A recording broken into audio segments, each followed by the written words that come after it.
ہمارے وہ ہیں شیخ عوامہ، ایک بہت دنیا کے سب سے بڑے محدث ہیں، بڑے اللہ والے، اور مدینہ سے انہیں اخراج کر دیا گیا ہے سعودیہ سے.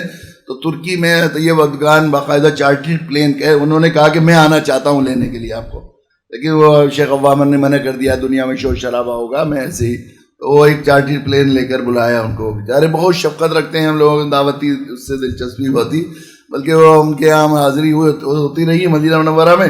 ایک دن کہنے لگے ہم لوگ عصر کے بعد سب مل کر ہم لوگ جو ہے گھر میں سب اجتماعی دعا کرتے ہیں آپ کے لیے اور آپ کے دعات کے لیے. میں اس لیے بتایا گیا ہمارے ساتھیوں کو اس سے خوشی ہو کہ مدینہ منورہ کا کتنا بڑا عالم دنیا کا وہ ہم لوگوں کے لیے ہمارے لیے دعا کرتا ہے.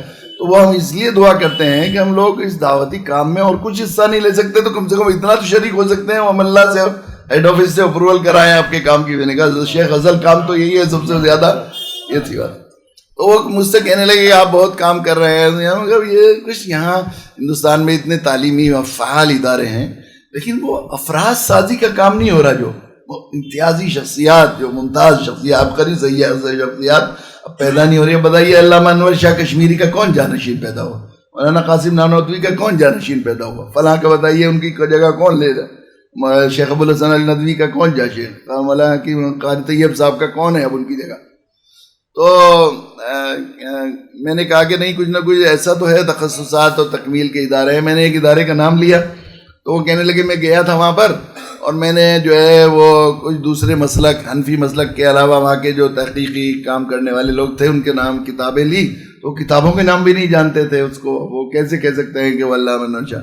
میں نے کہا اصل میں بات یہ ہے حضرت، جیسے شیخ جیسا کچھ علمی شخصیات پیدا ہونے، عبقری شخصیات جو پیدا ہونے کے لیے جس طرح کے افراد کی ضرورت، جس طرح کے انہماک کی ضرورت ہے اور یکسوئی کی ضرورت ہے، انٹرنیٹ اور دوسرے ماحول کی خرابی نے وہ انتشار پیدا کر دیا ہے پڑھنے پڑھانے والے. تو وہ یکسوئی انہماک کے بس بالکل ایسا بلا شبہ جو بڑے لوگ ہوتے تھے بڑے ہمارے یہاں تو یہ ہوتا تھا بعض بزرگوں کو یعنی یکسوئی اور انہماک کے خلاف کوئی چیز دیکھتے تھے اپنے بچوں میں یا اپنے شاگردوں میں تو پریشان ہو جاتے تھے کہ تعلیم میں رہتے رہتے اس چیز کا خیال ہے. ایک بزرگ اللہ والے ایک بڑے محدث تھے، ان کے ایک بیٹے کو پڑھانے کے لیے بیٹھا اور وہ کچھ تحقیقات کا کام کر رہے تھے، تو انہوں نے اپنی اماں سے پانی مانگا. تو ابا پریشان ہو گئے، پانی پی رہا ہے، پانی کا خیال آ گیا، اسے پیاس لگ گئی، اسے کیسے اس طرف توجہ ہو گئی، اتنی ہوش کیسے ہوئی تحقیق میں اور پڑھنے میں اس میں. تو انہوں نے پھر بھی یہ سوچا کہ پتہ نہیں بے خیالی میں نہ مانگ، خدا کرے مانگ لیا ہو. تو ان کی ماں سے یہ کہا کہ ایسا کرو تم اسے پانی کے بجائے تیل کا گلاس رکھ کے دکھو.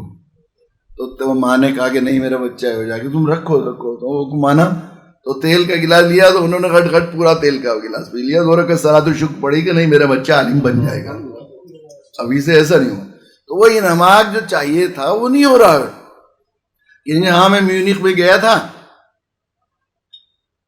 تو میونخ میں گیا میں، وہاں پر میں نے دیکھا کہ وہ انگریز اور وہ عیسائی اور یہودی وہاں پر میونخ میں ایک اسلامک ریسرچ سینٹر ہے جس میں سے تقریباً 200 کتابیں ماہانہ شائع ہوتی ہیں اسلام پر، اور وہ مستشرقین ہیں اسلام کے خلاف تحقیق کرتے ہیں. بڑی بڑی مارکت العرا کتابوں کے ترجمے کیے ہیں، اور بڑی بڑی ان کا طریقہ کار یہ ہوتا ہے کہ اسلام پر لوگوں کو کیسے شک پیدا کیا جائے مسلمانوں.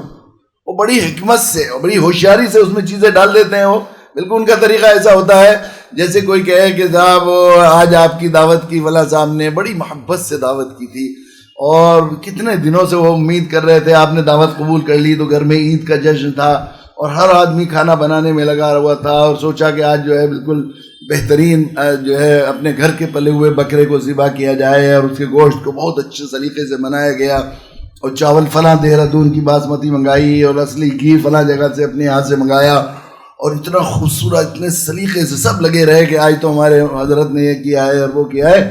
اور وہ جب جا رہے بریانی تیار ہو گئی تو پتہ نہیں ایک بلی جو وہ بکرا ہمارا گھومتے ڈھونڈتے دوسرا ادھر سے آ گیا، اور جیسے اس کے پاس پہنچا تو اس نے جو ہے پیشاب کر دیا. ایسا شک لگتا ہے کہ 1-2 چھینٹیں اس میں پڑ گئی. ایسا اللہ کرے نہ پڑی ہو، بیچاروں کی ساری محنت ضائع ہو جاتی ہے اگر اس میں پیشاب پڑ جاتا تو. یوں بھی کہتے ہیں وہ اب کھانے والے کی طبیعت نہیں چلے گی نا. تو اس طرح اسلام پر کوئی چیزیں چھوڑتے ہیں بڑی ہوشیاری سے. لیکن بڑی کہہ رہے تھے کہ وہاں پر بعض لوگ ایسے ہیں کہ 22 گھنٹے اور 21 گھنٹے مطالعہ کرتے ہیں. کتنے لوگوں کو میں نے دیکھا وہاں پر 21 گھنٹے اپنے کام میں لگے رہتے ہیں. تو میں نے کہا شیخ وہیں کے ایک اسکالر ہیں ڈاکٹر یوسف نریرے، آپ کا نام سنا ہوگا آپ نے. میں نے کہا شیخ ہم اسی لائن پر کام کر رہے ہیں، ہم ایسے اسکالر تو پیدا نہیں کر سکتے لیکن اسکالرس میں دعوت کا کام کر کے وہ اسکالرس اپنے حصے میں لے سکتے ہیں.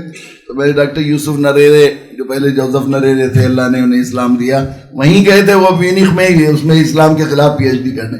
بعد میں اللہ نے ان کو ہدایت دی اور پھر وہ اسی جگہ پر وہ جو ہے وہاں اس میں مصر، سوڈان اور لبنان میں انہیں مشن نے دیا تھا کہ وہاں مسلمانوں کو عیسائی بنانے کا کام کرنا ہے. تو وہاں عیسائیوں کو اسلام کی دعوت دینے کا کام شروع کیا. تو پونے 2 سال میں 40,000 عیسائی ان کی کوششوں سے مسلمان ہوئے.